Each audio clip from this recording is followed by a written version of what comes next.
is Dr. Perry Carpenter. I'd like to thank you for taking the time to join me on today's video.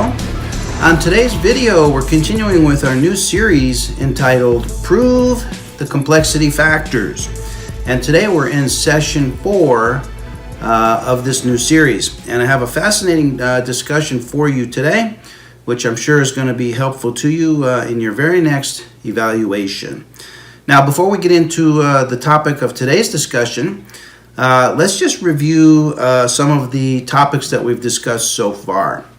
The philosophy of this program is that now more than ever before in our history as qualified medical evaluators, it's more necessary and more important that you be able to prove and document each and every one of the complexity factors for which you expect to be paid, for which you bill in connection with your qualified medical evaluation report. It's no longer sufficient to be able to simply throw complexity factors out on the wall and see which of those complexity factors the claims administrator allows to stick and see which of those complexity factors the claims administrator will pay you for. No. Now, qualified medical evaluators who have cavalierly billed for their complexity factors have been harshly disciplined, and it's expected that the discipline will continue. So no longer can we just throw out bills and expect the claims administrator to either pay them or down code them accordingly and sort of have this cavalier attitude as to, well, let me just throw out a bunch of bills and see what gets reimbursed. That is going to quickly lead to discipline in this new era. So it's essential that when you bill for a complexity factor, it's essential that you be able to document to the parties that your use of that complexity factor is, number one, justified, and number two is that it's qualified, that it actually qualifies as a complexity factor. So we have to be able to prove each and every complexity factor for which we expect to be paid. So in video number 1 of this discussion, we talked about exactly that. And we also talked about how the sections of your report that deal with the complexity factors, such as the review of records section of your report, such as the causation section of your report, such as the apportionment section of your report, such as the sections of your report that reflect your face-to-face interaction with the examinee. These sections of your report need to be impressive. They need to be amazing. They need to be fascinating. They need to be a clear demonstration that you qualify to bill for the complexity factor for which you're billing. So the review of records section of your report should be perfect. The causation section of your report should be overwhelmingly compelling. It should be well documented with bullet points, with how and why reasoning.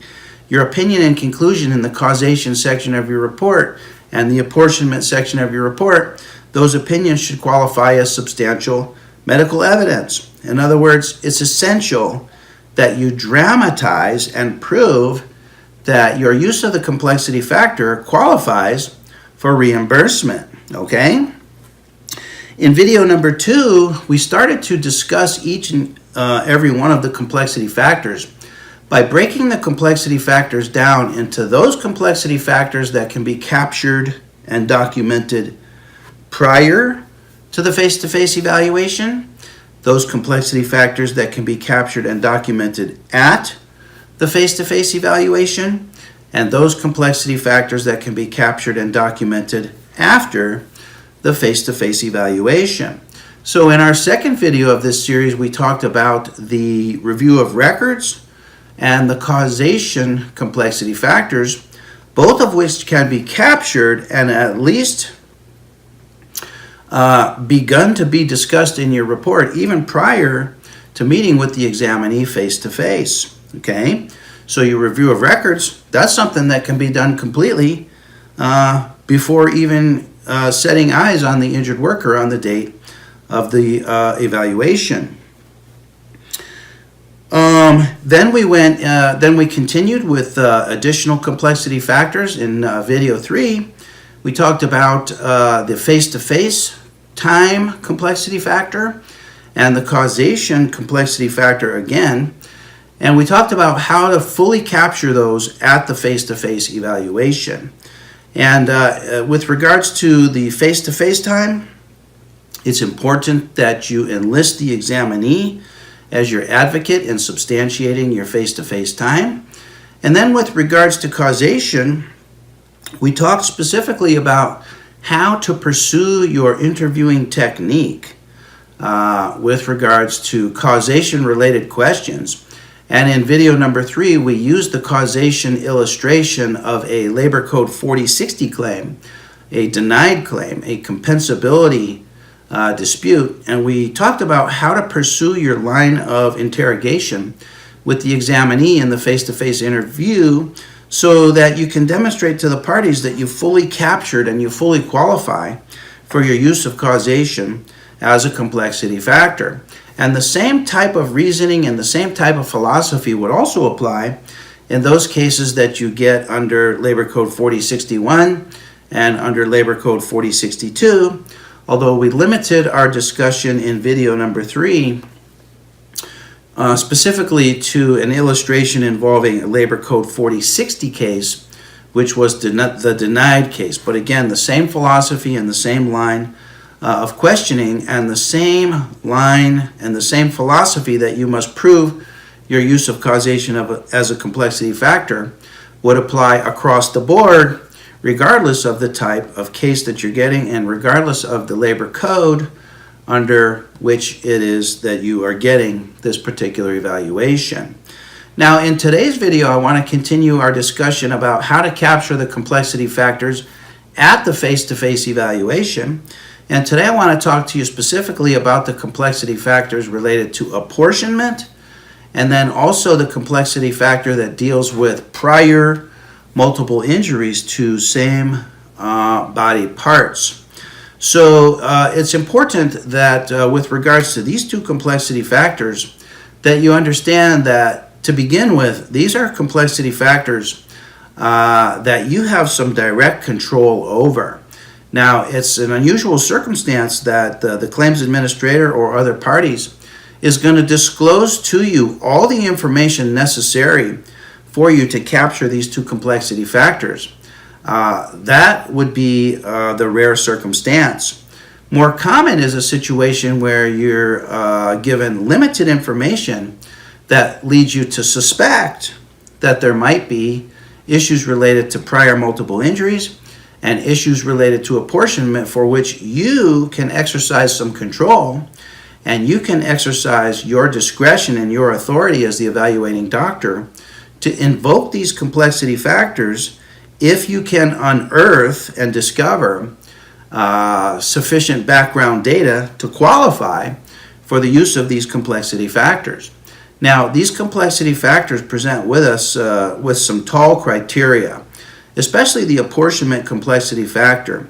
Qualifying for the use of apportionment as a complexity factor, as it is currently written into the language of the law now, is a tall threshold. Not many cases will qualify for the use of apportionment as a complexity factor, but more cases than you would otherwise suspect could qualify for apportionment as a complexity factor if you'll simply pursue the criteria. I want to share with you some ideas today on how to pursue the criteria and how to exercise your discretion and your authority to invoke causation and prior multiple injuries as a complexity factor in your evaluation.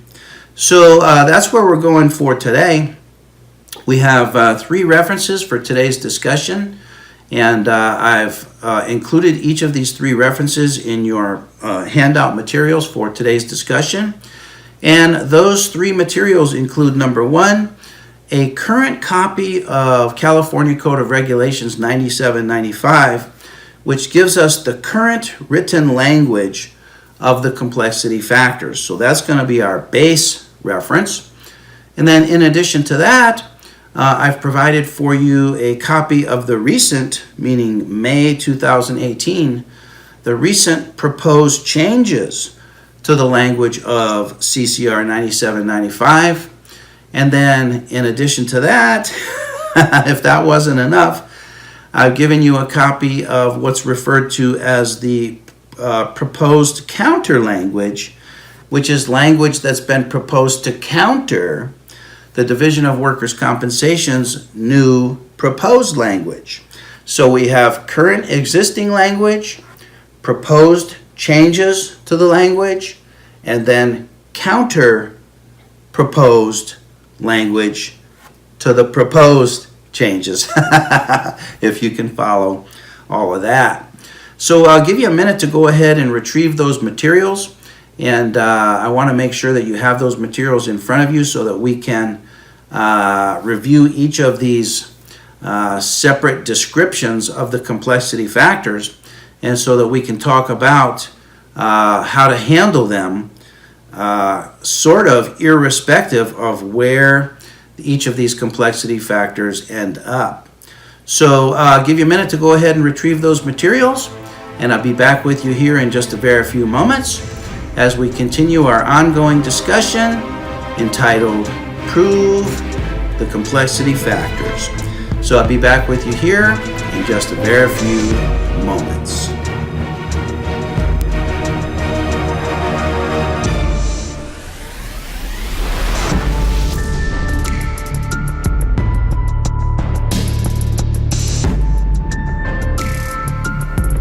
Okay, I'm back with you now, and I have my handout materials here. I hope you have your handout materials as well, because it's going to be important that you lay your own eyes on these references as we go through them. So in today's discussion, I want to talk to you about two important complexity factors. Number one is the apportionment complexity factor, and then number two is the complexity factor known as the ML104-2, which has to deal with prior multiple injuries to the same body part, which is the subject of your current evaluation.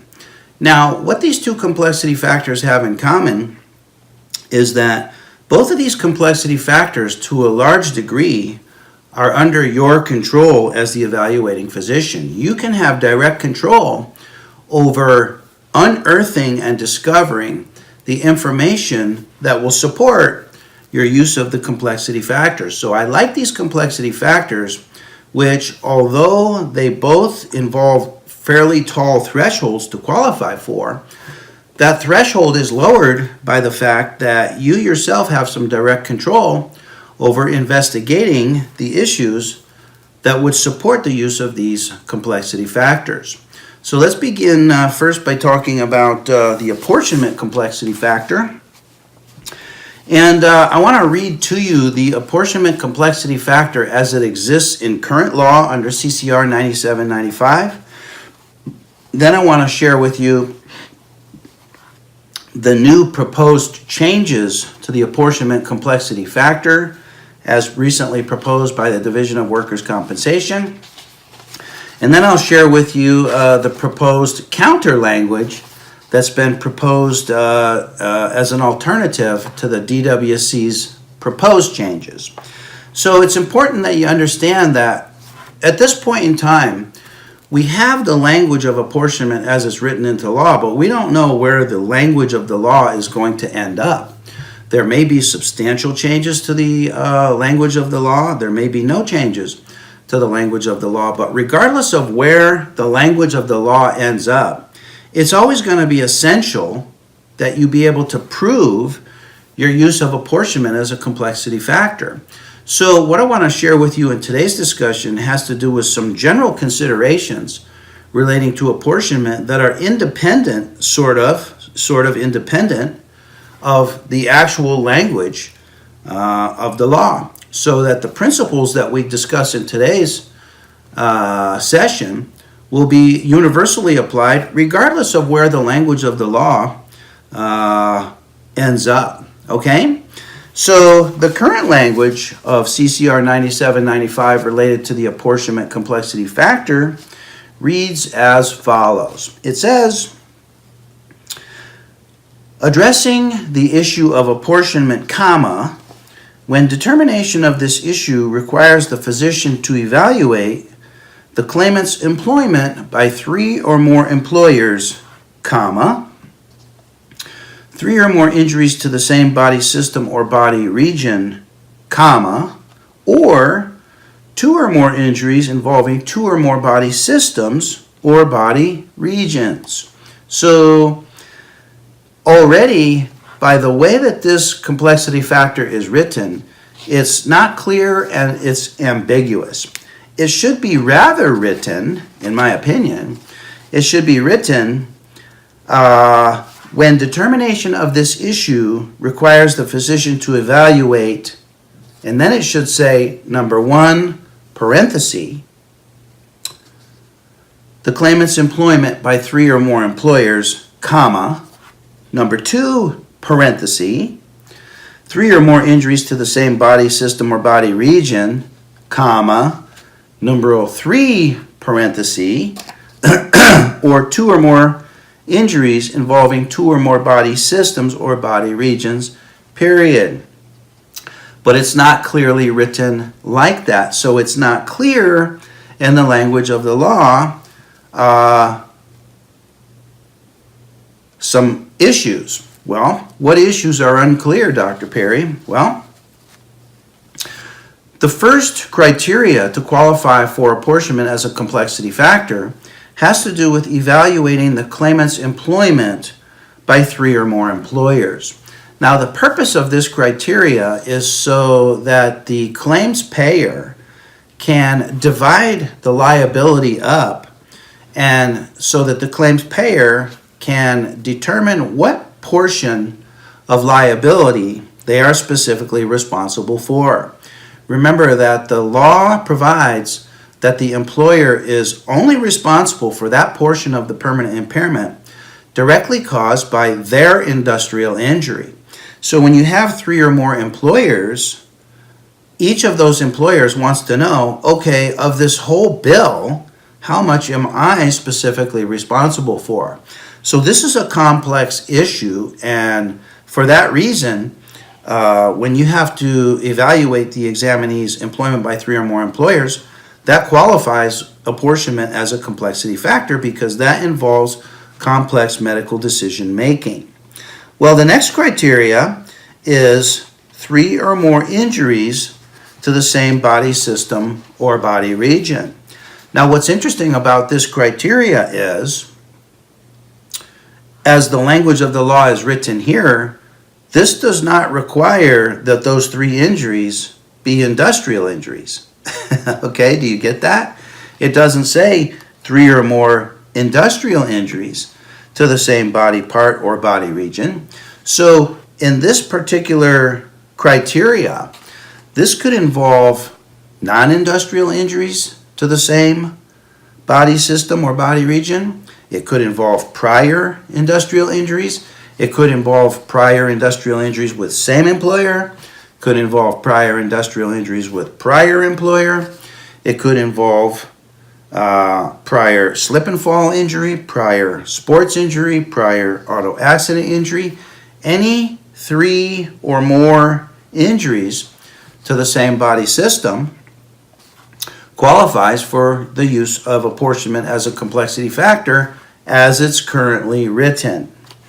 Finally, criteria number 3 says 2 or more injuries involving 2 or more body systems or body regions. Again, as the language of the law is written here, this does not specify that these 2 or more injuries have to be industrial injuries.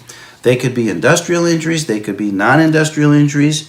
And so this is an area in your history taking where you have direct control over unearthing these prior injuries to the same body systems or body regions. So your whole line of questioning in your history taking section of your evaluation history-taking portion of the face-to-face evaluation should involve pursuing prior injuries to same body system or to two or more body systems, the same body systems that are involved with the current evaluation. So this is something that you have direct control over.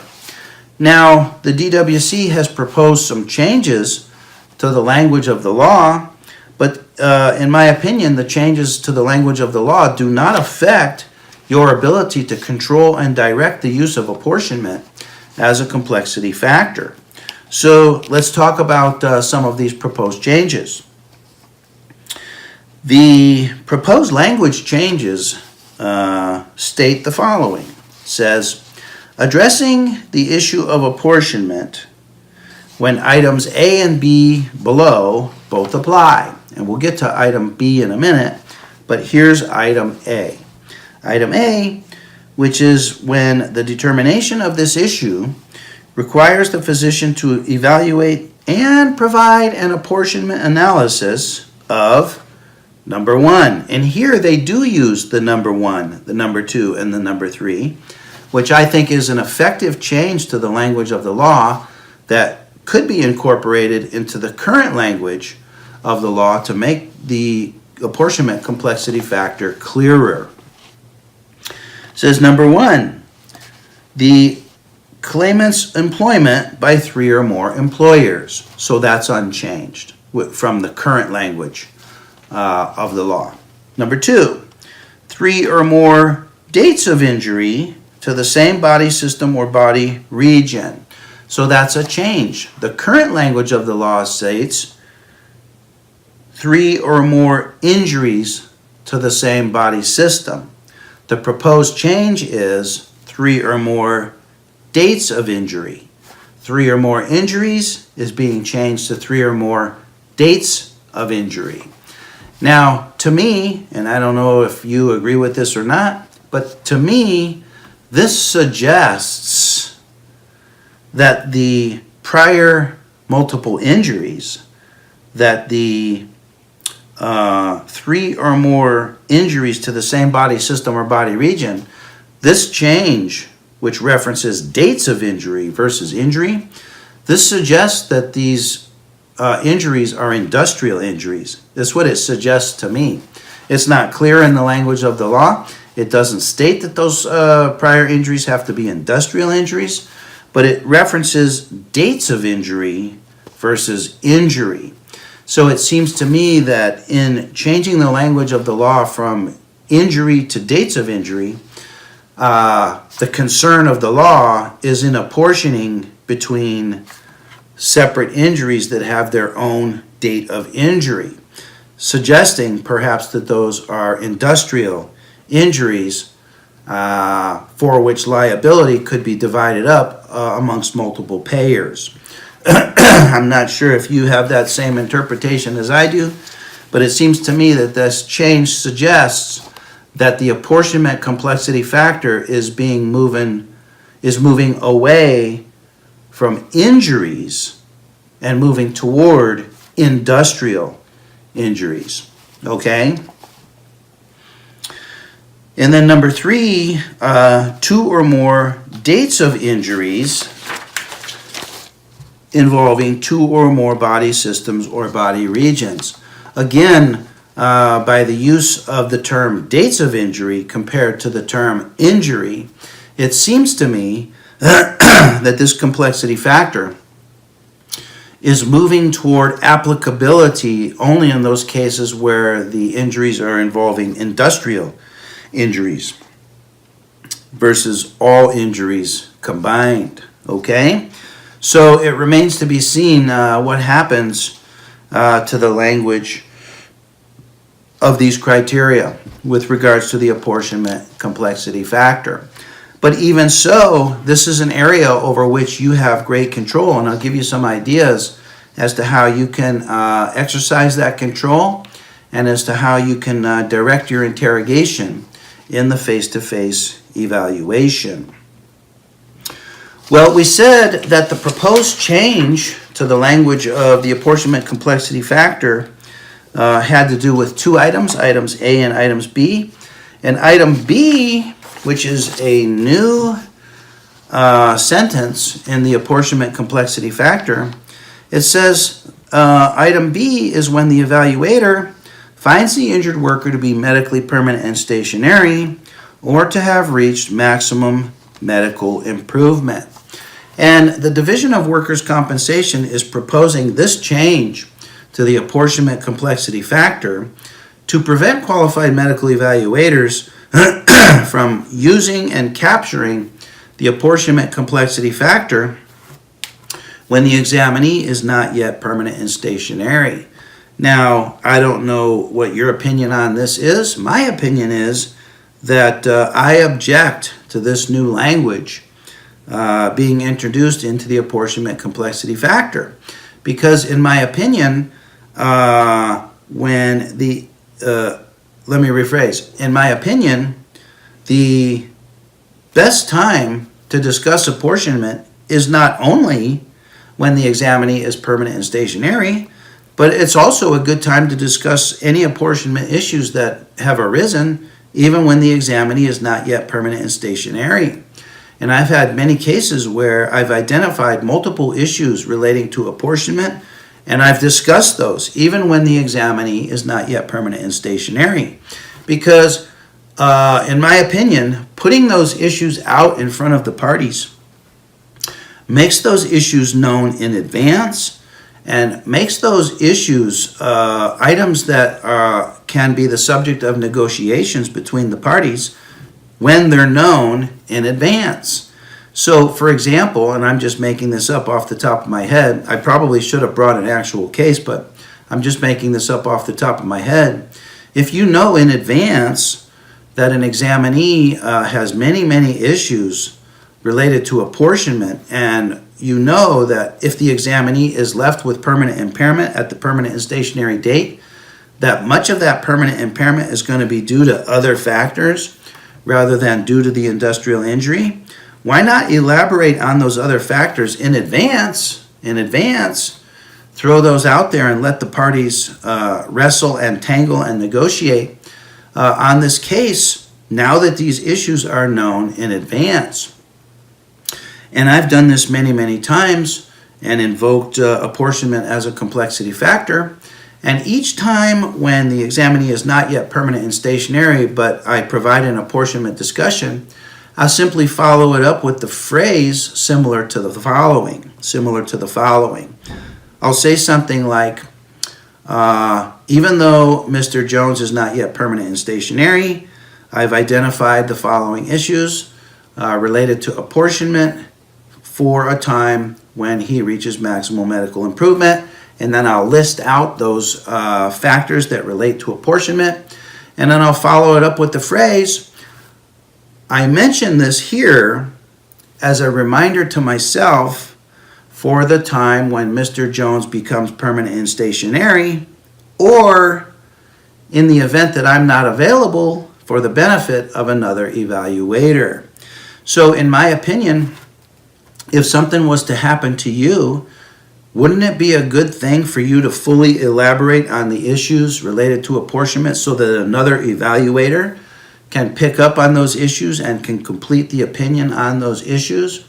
In other words, I disagree with the Division of Workers' Compensation that apportionment as a complexity factor can only apply when the examinee is permanent and stationary and at maximum medical improvement, but that is the proposed change to the language of the law. As it stands right now, we can discuss apportionment and we can invoke apportionment as a complexity factor even prior to the examinee being permanent and stationary, which I believe is in the best interest of the evaluation and in the best interest of the report in terms of being comprehensive.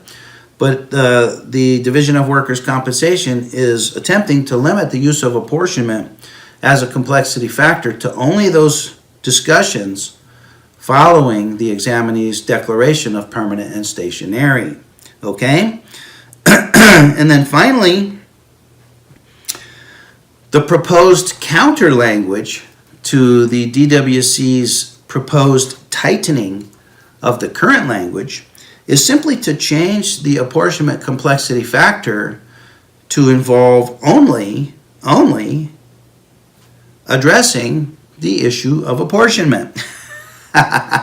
So here we see the two extremes, the division of workers' compensations criteria for causation as a complexity factor on the one hand, and on the total opposite hand, on the total liberal side of the apportionment spectrum, the DWC's proposal is on the conservative side. The new proposed counter language is on the liberal side. The new liberal application of apportionment as a complexity factor simply involves discussing apportionment or addressing the issue of apportionment. Now, in my opinion, this new proposed language is way too liberal, because addressing the issue of apportionment is already required under law. Labor Codes 4663 and 4664 demand that in those cases that involve permanent impairment, the evaluator must provide an apportionment determination by stating what approximate percentage of the permanent impairment is due to the industrial injury and what approximate percentage of the permanent impairment is due to other factors. This is required by law. It's required by law that we address apportionment in every single case that involves permanent impairment. Well, apportionment in and of itself in a simple case that simply involves one date of injury, one body part, is not a complex consideration. It becomes complex when there are prior injuries to the same body part, when there are prior multiple employers, when there are prior awards of permanent disability, when there is a prior industrial injury that involved a compromise and release. And so when the discussion of apportionment becomes complex and involves evaluation of other factors beyond the current industrial injury, that, in my opinion, is when apportionment should apply as a complexity factor. It should not necessarily, in my opinion, have to require 3 or more employers, or 3 or more injuries to the same body system or body region, or 2 or more injuries to 2 or more body systems. See, that is a very tall threshold. But it's my opinion that we're going to settle for somewhere in the middle between these two extremes. Okay? Now, at the face-to-face evaluation, what can you do? What can you do to capture apportionment as a complexity factor? Well, one of the things that I suggest you do is that with each and every case, you check your examinee against the Eames Public Records database. I've talked about this with many doctors, and I found that many doctors do not know that this even exists or that they can even do this. But the Eames website includes a public records database search function where you can input your examinee's name, your examinee's date of birth, and search for prior cases filed by your examinee. Now, in cases where you actually do this, I suspect that you may be shocked and floored by what you find. You may find that even though your cover letters and medical records contain no reference to prior industrial injuries, an Eames database search will frequently reveal that the examinee has had at least one, if not prior multiple, industrial injuries.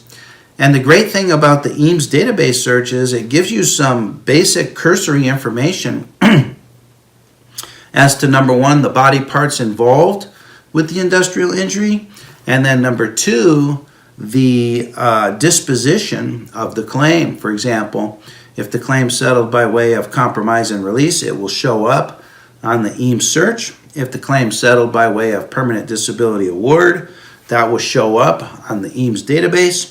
And so you can retrieve great quantities of data simply by doing an Eames Public Records search prior to your face-to-face evaluation. And once you're armed with this information, it gives you a direction for your interrogation during the face-to-face evaluation so that you can pursue these prior industrial injuries, so that you can pursue 3 or more employers so that you can pursue 3 or more injuries to the same body system. And so many times we're not directly given this information, and many times this information will not be revealed to us until later, after we've already provided our initial opinions.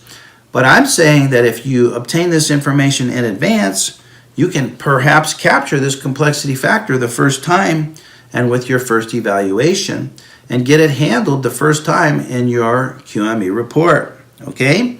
So I highly recommend that you do a EAMS public record search on each and every examinee. It's public information, and so it's readily accessible, and it's public information. So if the public can have access to it, you certainly can have access to that information as well. Now, during the face-to-face evaluation, in order to capture apportionment as a complexity factor, what key questioning, what key line of interrogation, what key data should you pursue? So let's talk about some of the key data and key relevant facts associated with the apportionment determination. Number one, with regards to Labor Code 4664 apportionment. Labor Code 4664 deals with apportionment related to prior award of permanent disability. You're going to want to have a specific line of questioning with examinees for whom you obtain information, either by way of cover letter or through EAMS search, that the examinee received a prior award of permanent disability. So, the key data and the relevant facts associated with Labor Code 4664 apportionment has to do with what's known as the overlap of the permanent disabilities. So, let's just back up a minute here. Remember that with Labor Code 4664, the law states that if an examinee received a prior award of permanent disability, that prior disability is presumed to exist and persist into perpetuity, so that the employer, in compensating the examinee for their disability, is compensating the examinee only for the disability due to the current industrial injury. Any prior disability gets subtracted out from the current disability, but only when overlap of the disabilities can be demonstrated. Now, this is quite difficult to be able to demonstrate overlap of disabilities. And the classic discussion of this involves comparing cases post-2005 with cases for which there's a permanent disability award prior to 2005. These are the so-called apples to oranges comparisons. Well, it's my opinion that in every single case where there's been an award of prior permanent disability, you ought to be able to demonstrate some overlap of the permanent disabilities. Even though we have an apples to oranges comparison in these types of cases, you can certainly demonstrate some type of overlap if you pursue the overlap in your interrogation. So certainly pain is one of the factors of disability that would overlap from the prior permanent disability to the current permanent disability. Certainly the examinee had pain with the prior permanent disability, and you can pursue pain, comparing the prior pain to the current pain and subtracting out any overlapping pain from the current disability. Number two, you can pursue limitations and activities of daily living with the prior disability compared to limitations with activities in daily living involved with the current disability, and subtract out any overlap of the limitations with activities of daily living. That is a line of questioning that allows you to pursue the overlap of disabilities.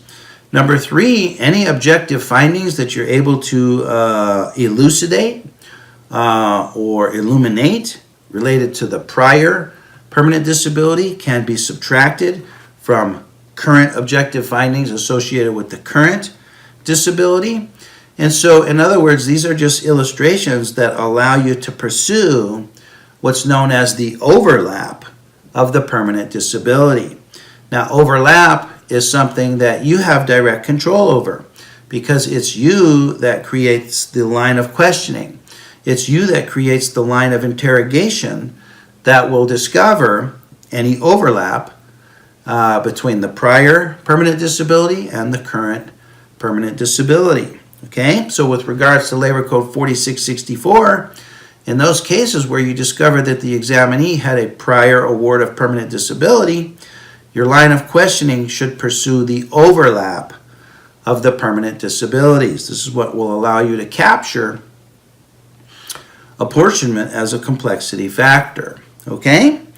Now, with regards to Labor Code 4663 apportionment, Labor Code 4663 allows for apportionment to many factors, including prior industrial injuries, whether or not the prior industrial injury resulted in a permanent disability award or not.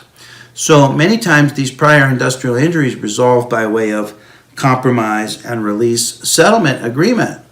And your line of questioning, again, in these types of cases, has to do with several things. So with regards to a prior industrial injury, you want to discover what was the disposition of the claim. What was the examinee's condition at the time that the claim was settled? Was the examinee having pain? Was the examinee having limitations to activities of daily living? Was the examinee having any permanent work restrictions? Was the examinee having any persisting objective findings?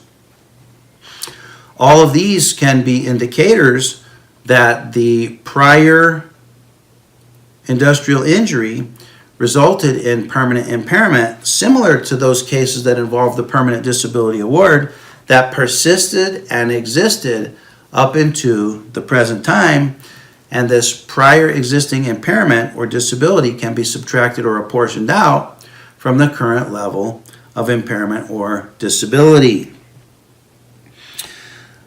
With regards to prior non-industrial injuries, again, you're going to want to pursue line of questioning related to the disposition of the injury. How did that injury end up? How did you do after that injury? Did you have persisting pain? Did you have a return to normal function? Did you have limitations with activities of daily living? Have you required any subsequent medical treatment in the intervening years? And this type of questioning that will allow you to pursue the issues that allow you to capture apportionment as a complexity factor. With regards to the current industrial injury, in those cases involving examinees who have either prior industrial or non-industrial injuries, it's important with the current industrial injury that your line of questioning pursue two basic prongs of the fork. Number one, you're going to want to fully investigate the mechanism of injury. And it's important that you be able to characterize the mechanism of injury as either a mild injury, a moderate injury, and a severe injury. And you remember, the Escobedo case is what laid and established the foundation for apportionment largely based upon the mechanism of injury. So in examinees who are permanent and stationary and are left with permanent impairment, but who suffered a mild mechanism of injury, most of the permanent impairment in those cases is going to be due to other factors, and a small percentage of the permanent impairment is going to be due directly to the industrial injury. Now, in those cases when the examinee has suffered a severe mechanism of injury, the ratios of the percentages of impairment flip-flop and switch, such that in examinees who suffer a severe mechanism of injury, a large portion of the permanent impairment, if not 100%, is going to be due directly to the industrial injury, and a small portion or a small percentage, if any, of the permanent impairment will be due to other factors. So those are the two extremes: mild injuries, severe injuries, with moderate injuries somewhere in between, with varying percentages of impairment being due directly to the industrial injury and varying percentages due to other factors. So your line of questioning should pursue in great detail the mechanism of injury. In addition, your line of questioning and your interrogation as relates to apportionment has to do with the response to medical care. So to illustrate this principle, if you have an examinee who's declared to be permanent and stationary, and the examinee has received copious medical treatment, and despite copious medical treatment, and despite work restrictions or even temporary total disability, when the examinee is left with permanent impairment, despite medical treatment, the question becomes, why? Why is the examinee left with permanent impairment? Why did the examinee not fully recover to a pre-injury condition? When the examinee fails to recover to a pre-injury condition and fails to respond to appropriate medical treatment, then a large percentage or a large portion of any resulting permanent impairment will be due to other factors, and only a small percentage of the permanent impairment will be due as a direct result of the industrial injury, because it's other factors that confound and complicate the recovery from an otherwise uncomplicated mechanism of injury for which the examinee has received appropriate medical treatment. We generally believe that patients who receive appropriate medical treatment will resolve to a pre-injury condition unless there are a variety of other factors that are involved. And with regards to apportionment, the employer needs to be relieved of the liability of the impairment due to the other factors. So I hope this helps you with regards to the apportionment determination. Again, it's important that you investigate the mechanism of injury, the response to medical care, overlap of permanent disabilities under Labor Code 4664, and then any subsequent medical care for a prior industrial or non-industrial injury that relates to apportionment under Labor Code 4663. Okay?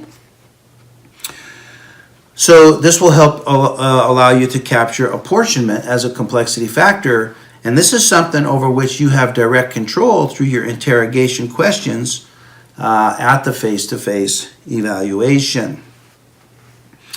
Finally, along the same lines as the apportionment complexity factor, let's talk briefly here in the time that we have regarding complexity factor ML104-2, which has to do with prior multiple injuries.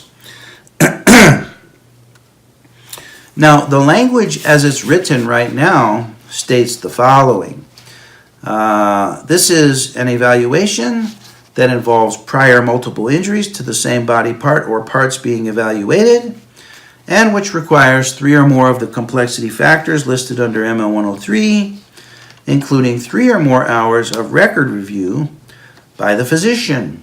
Okay? That's the current language of the law. So let me ask you, who is it that discovers whether or not the examinee had prior multiple injuries to the same body part? Who discovers that?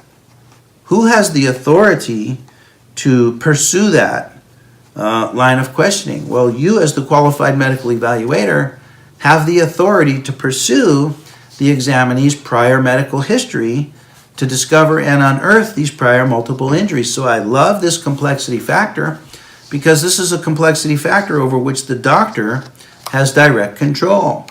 So in your interviewing questioning, you would pursue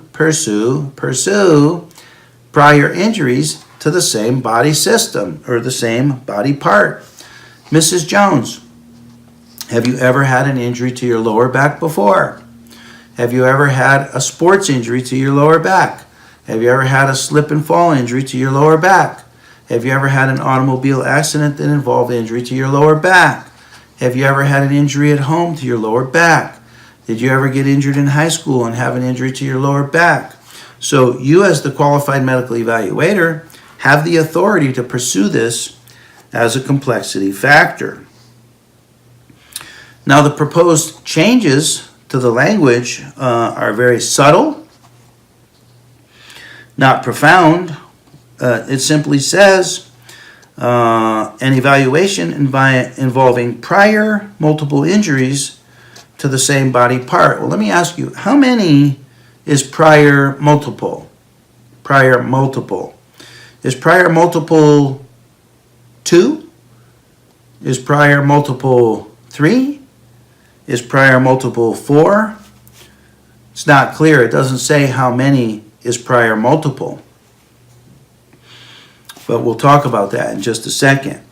That simply says the same language. Prior multiple injuries to the same body part or body parts being evaluated, except that the proposed change to this complexity factor limits the time that the qualified medical evaluator can bill for report preparation time to no more than 3 hours. That's the proposed change, to limit report preparation time to no more than 3 hours. And it's my opinion that that proposed change will drop off and will not find its way into the final written language of the law, because limiting the report preparation time to 3 hours is simply too restrictive. Too many doctors have said too many times that they cannot complete their QME report in 3 hours or less. And so it's my opinion that that proposed change is going to drop off.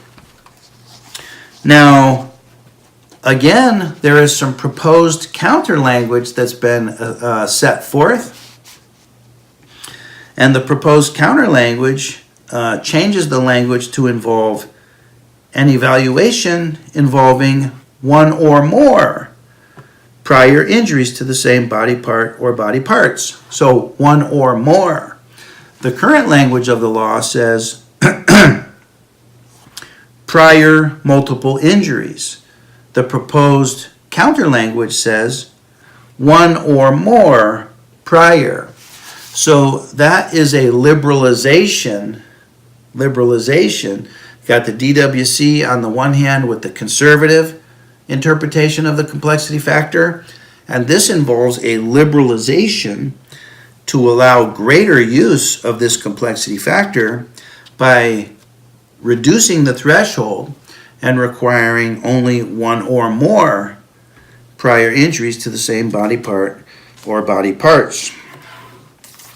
Now again, to capture this as a complexity factor, some of the things that you can do is do the EAMS search. Do the EAMS search, the public database search, in advance of the face-to-face evaluation, and find out if the examinee has had prior industrial injuries to the same body part as the one that you're currently evaluating. I recently had a case that involved an elbow. It was an upper extremity case. And there was no information in the cover letter or in the medical records that I received that the examinee had any prior history involving the upper extremity. But I did an EAMS search, and the EAMS search uncovered prior, at least 4 to 5 prior industrial injuries to the same upper extremity as involved in the current claim for industrial injuries. So the EAMS search is a valuable procedure, and it only takes a short period of time. In addition to doing an Eames public record search, I recommend that you pursue a line of questioning related to prior industrial injuries and then also prior non-industrial injuries. And the script simply goes as follows. Okay, Mrs. Jones, so we're here to evaluate today your right elbow. Let me ask you, have you ever had an injury, prior injury to your right elbow? Oh, no, I never had an injury to my right elbow. Okay, well, let me ask you, have you ever had an auto accident? Yes, I had an auto accident in the year 2000. Did you injure your right elbow? And you pursue the right elbow all the way back as far as the examinee can remember, even going back as far as high school, to help discover and unearth prior injuries to the same body parts that are the subject of the current evaluation. So I love this complexity factor because it's a complexity factor that you as the evaluator have direct control over. And I love having control over my evaluations. And as the language of the law is currently written, and even with some of the proposed changes, the law keeps the control and the discretion to employ these complexity factors where it belongs, which is with us as the qualified medical evaluators. So doctors, these are some of the complexity factors that you capture at the face-to-face evaluation. Now it's important that when you go to the face-to-face evaluation, you have a plan, you have a procedure, you have a sequence of events in place, already pre-established, rehearsed, and laid out for you in written form that allows you to capture each of the complexity factors. In other words, when you get to the face-to-face evaluation, what should your intention be? Your intention should be to capture the complexity factors. The complexity factors deal with issues that are integral to the resolution of the case. And it's important that you pursue these issues so that the parties can resolve the disputes. So it's important that you have a plan for capturing these complexity factors and that you convey the results of your investigation on these complexity factors within the body of your report in a fabulous, impressive format in each of the designated sections of your report. Okay? Now, in our next session, I want to talk to you about the complexity factors that you capture after the face-to-face evaluation. When you're back at your computer and working on the evaluation and you're sitting alone and you're thinking about the resolution of this case and putting the finishing touches on your report, there are a few remaining complexity factors that can be employed at this time when you're alone in front of your computer. And we'll talk about those in our very next session. So doctors, I hope this helps you. The philosophy of this entire discussion is for you to be able to irrefutably prove to the parties that you deserve to be paid for your billing for each and every one of the complexity factors that you bill for. Well, in order to be paid for each of the complexity factors, you have to hit the parties over the heads and prove to them that your use of the complexity factors qualifies truly as a complexity factor under the exact language of the law under CCR 9795. And these principles that we're discussing in this series will apply regardless of where the language of the law eventually settles over the course of the next several months. So I hope this helps you in getting your reports out and in getting your reports properly paid. So for today, this is Dr. Perry Carpenter. I want to thank you for taking the time to join me on today's video.